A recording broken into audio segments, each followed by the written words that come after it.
घटना याद आती है। एक फकीर अपने घर से निकला था, किसी मित्र के पास मिलने जा रहा है। निकला है कि घोड़े पर उसका चढ़ा हुआ एक बचपन का दोस्त घर आके सामने खड़ा हो गया। उसने कहा कि दोस्त तुम घर पे रुको, वर्षों से प्रतीक्षा करता था कि तुम आओगे तो बैठेंगे और बात करेंगे, और दुर्भाग्य कि मुझे किसी मित्र से मिलने जाना है, मैं वचन दे चुका हूं तो मैं वहां जाऊंगा, घंटे भर में जल्दी से जल्दी लौट आऊंगा, तब तक तुम विश्राम करो। उसके मित्र ने कहा कि मुझे तो चैन नहीं है, अच्छा होगा कि मैं तुम्हारे साथ ही चला चलूं। लेकिन उसने कहा कि मेरे कपड़े सब गंदे हो गए धूल से रास्ते की, अगर तुम्हारे पास कुछ अच्छा कपड़ा हो तो मुझे दे दो, तो मैं डाल लूं और साथ हो जाऊं। निश्चित था उस फकीर के पास किसी सम्राट ने उसे एक बहुमूल्य कोट, एक पगड़ी और धोती भेंट की थी, उसने संभाल के रखी थी, कभी जरूरत पड़ेगी तो पहनूंगा। वो जरूरत नहीं आई थी, निकाल के ले आया खुशी में। मित्र ने जब पहन ली तब उसे थोड़ी ईर्ष्या पैदा हुई। मित्र ने पहन के तो मित्र सम्राट मालूम होने लगा। बहुमूल्य कोट था, पगड़ी थी, धोती थी, शानदार जूते थे, और उसके सामने वो फकीर बिल्कुल ही नौकर चाकर दीनहीन दिखाई पड़ने लगा। उसने सोचा है तो बड़ा मुश्किल हुआ है, तो बड़ा गलत हुआ। जिनके घर में ले जाऊंगा ध्यान इस पर जाएगा, मुझ पर किसी का भी ध्यान जाएगा नहीं। अपने ही कपड़े, और आज अपने ही कपड़ों के कारण मैं दीनहीन हो जाऊंगा। लेकिन बार बार मन को समझाया कि मैं फकीर हूं, आत्मा परमात्मा की बात करने वाला, क्या रखा है कोट में पगड़ी में, छोड़ो, पहने रहने तो कितना फर्क पड़ता है। लेकिन जितना समझाने की कोशिश की कि कोट पगड़ी में क्या रखा है, कोट पगड़ी ही उसके मन में घूमने लगी। मित्र दूसरी बात करने लगा, लेकिन वो भीतर तो, ऊपर तो कुछ और दूसरी बातें कर रहा है, लेकिन वहां उसका मन नहीं है, भीतर उसे बस कोट और पगड़ी। रास्ते पर जो भी आदमी देखता है उसको कोई भी नहीं देखता, मित्र की तरफ सबकी आंखें जाती हैं। वो बड़ा मुश्किल में पड़ गया कि तो आज अपनी भूल कर ली, अपने हाथ से भूल कर ली। जिनके घर जाना था वहां पहुंचा, जाके परिचय दिया कि मेरे मित्र हैं, जमाल, बचपन के दोस्त हैं, बहुत प्यारे आदमी हैं। और फिर अचानक अनजाने मुंह से निकल गया कि रह गए कपड़े सो कपड़े मेरे। क्योंकि मित्र भी जिनके घर गए थे वो भी उसके कपड़ों को देख रहे थे, और भीतर उसके चल रहा था कोट पगड़ी, मेरी कोट पगड़ी, और उन्हीं की वजह से मैं परेशान हो रहा हूं। निकल गया मुंह से कि रह गए कपड़े, कपड़े मेरे। मित्र भी हैरान हुआ, घर के लोग भी हैरान हुए कि क्या पागलपन की बात है। ख्याल उसको भी आया बोल जाने के बाद, तब पछताया कि तो भूल हो गई। पछताया तो और दबाया अपने मन को, बाहर निकल के क्षमा मांगने लगा कि क्षमा कर दो, बड़ी गलती हो गई। मित्र ने कहा मैं तो हैरान हुआ कि तुमसे निकल कैसे गया। उसने कहा कि कुछ नहीं, सिर्फ जबान की चूक हो गई। हालांकि जबान की चूक कभी भी नहीं होती है, भीतर कुछ चलता होता है तो कभी कभी बेमौके जबान से निकल जाता है, चूक कभी नहीं होती। माफ कर दो, भूल हो गई। कैसे ये ख्याल आ गया कुछ समझ में नहीं आता, हालांकि पूरी तरह समझ में आ रहा था कि ख्याल कैसे आया है। दूसरे मित्र के घर गए, अब वो तय करता रहा रास्ते में कि अब चाहे कुछ भी हो जाए, ये नहीं कहना है कि कपड़े मेरे हैं, पक्का कर लेना है अपने मन को। घर के द्वार पर उसने जाके बिल्कुल दृढ़ संकल्प कर लिया कि ये बात नहीं उठानी कि कपड़े मेरे। लेकिन उस पागल को पता नहीं कि जितना वो दृढ़ संकल्प कर रहा है इस बात का, वो दृढ़ संकल्प बता रहा है इस बात को कि उतने ही जोर से उसके भीतर ये भावना घर कर रही कि कपड़े मेरे। आखिर दृढ़ संकल्प किया क्यों जाता है? एक आदमी कहता है कि मैं ब्रह्मचर्य का दृढ़ व्रत लेता हूं, उसका मतलब है उसके भीतर कामुकता दृढ़ता से धक्के मार रही, नहीं तो और कारण क्या है? एक आदमी कहता है कि मैं कसम खाता हूं कि आज से कम खाना खाऊंगा, उसका मतलब यह है कि कसम खानी पड़ रही, ज्यादा खाने का मन है उसका। और तब अनिवार्य रूप में द्वंद्व पैदा होता है।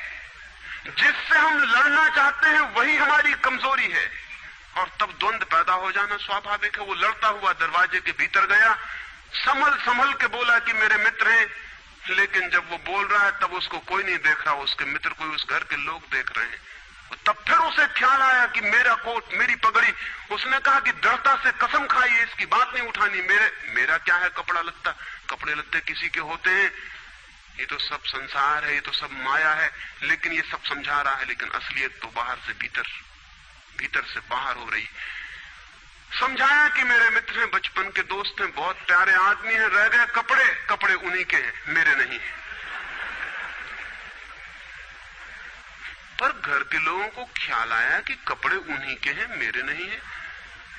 आज तक ऐसा परिचय कभी देखा नहीं गया था।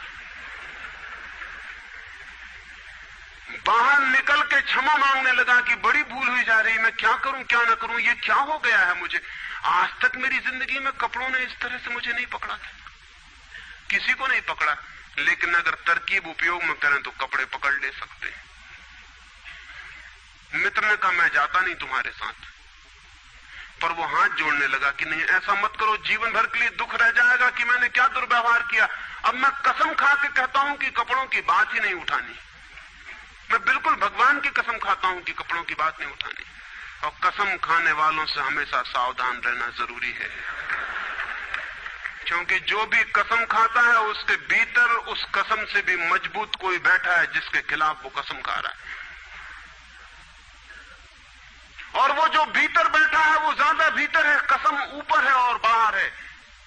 कसम चेतन मन से खाई गई है और जो भीतर बैठा है वो अचेतन की परतों तक समाया हुआ है। अगर मन के 10 हिस्से कर दें तो कसम एक हिस्से ने खाई है, 9 हिस्से उल्टा भीतर खड़ा हुआ है। ब्रह्मचर्य की कसम एक हिस्सा खा रहा है मन का और 9 हिस्सा परमात्मा की दुहाई दे रहा है। वो जो परमात्मा ने बनाया वो उसके लिए कहा चला जा रहा है, कहे चला जा रहा है। गए तीसरे मित्र के घर, अब उसने बिल्कुल ही अपनी सांसों तक पे संयम कर रखा है। संयमी आदमी बड़े खतरनाक होते हैं,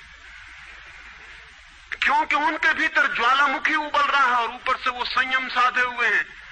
और इस बात को स्मरण रखना कि जिस चीज को साधना पड़ता है, साधने में इतना श्रम लग जाता है कि साधना पूरे वक्त हो नहीं सकती, फिर शिथिल होना पड़ेगा, विश्राम करना पड़ेगा। अगर मैं जोर से मुट्ठी बांध लूं तो कितनी देर बांधे रख सकता हूं? 24 घंटे। जितने जोर से बांधूंगा उतने ही जल्दी थक जाऊंगा और मुट्ठी खुल जाएगी। जिस चीज में भी श्रम करना पड़ता है, जितना ज्यादा श्रम करना पड़ता है उतने जल्दी थकान आ जाती, शक्ति खत्म हो जाती और उल्टा होना शुरू हो जाता। मुट्ठी बांधी जितने जोर से उतने ही जल्दी मुट्ठी खुल जाएगी। मुट्ठी खुली रखी जा सकती है 24 घंटे, लेकिन बांध के नहीं रखी जा सकती है। जिस काम में श्रम पड़ता है उस काम को आप जीवन नहीं बना सकते, कभी सहज नहीं हो सकता वो काम। श्रम पड़ेगा, फिर विश्राम का वक्त आएगा ही। इसलिए जितना सदा हुआ संत होता है उतना ही खतरनाक आदमी होता है, क्योंकि उसका विश्राम का वक्त आएगा। 24 घंटे में घंटे भर को उसे शिथिल होना पड़ेगा, उसी बीच दुनिया भर के पाप उसके भीतर खड़े हो जाएंगे, नरक सामने आ जाएगा। तो उसने बिल्कुल ही अपने को सांस सांस रोक लिया और कहा कि अब कसम खाता हूं कि इन कपड़ों की बात ही नहीं उठानी। लेकिन आप सोच लें उसकी हालत। अगर आप थोड़े बहुत भी धार्मिक आदमी होंगे तो आपको अपने अनुभव से भी पता चल सकता है कि उसकी क्या हालत हुई होगी। अगर आपने कसम खाई हो, व्रत लिए हो, संकल्प साधे हो, तो आपको भली भांति पता होगा कि भीतर क्या हालत हो जाती है। भीतर गया, उसके माथे से पसीना चू रहा है, इतना श्रम पड़ रहा है। मित्र डरा हुआ है उसके पसीने को देखकर कि वो उसकी सब नसें खिंची हुई हैं। वो बोल रहा है एक एक शब्द कि मेरे मित्र हैं, बड़े पुराने दोस्त हैं, बहुत अच्छे आदमी हैं। और एक क्षण को वो रुका, जैसे भीतर से कोई जोर का धक्का आया हो और सब बह गया, बाढ़ आ गई और सब बह गया। और उसने कह गया रह गए कपड़े की बात, तो मैंने कसम खा ली है कि कपड़े की बात ही नहीं करनी।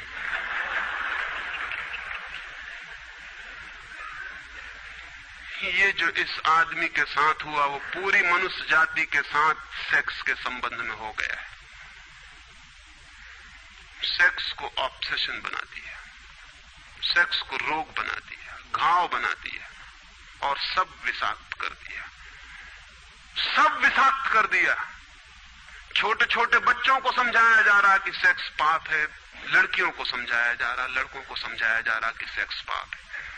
फिर ये लड़की जवान होगी, ये लड़का जवान होगा, इनकी शादियां होंगी और सेक्स की दुनिया शुरू होगी और इन दोनों के भीतर ये भाव है कि ये पाप है। और फिर कहा जाएगा स्त्री को कि पति को परमात्मा मान। जो पाप में ले जा रहा उसको परमात्मा कैसे माना जा सकता?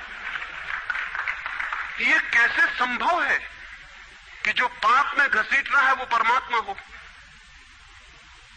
और उस लड़के को कहा जाएगा, उस युवक को कहा जाएगा कि तेरी पत्नी है, तेरी साथनी है, तेरी संगी है, लेकिन जो नरक में ले जा रही, शास्त्रों में लिखा कि स्त्री नरक का द्वार है। ये नरक का द्वार संगी और साथनी, ये मेरा आधा अंग, ये नरक की तरफ जाता हुआ आधा अंग मेरा, ये इसके साथ कौन सा सामंजस्य बन सकता है?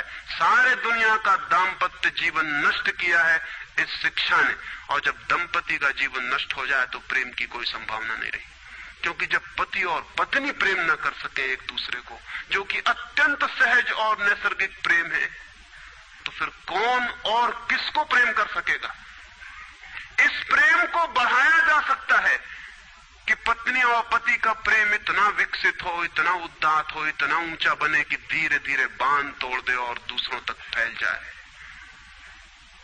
ये हो सकता है, लेकिन इसको समाप्त ही कर दिया जाए, तोड़ ही दिया जाए, विषाक्त कर दिया जाए, तो फैलेगा क्या, बढ़ेगा क्या?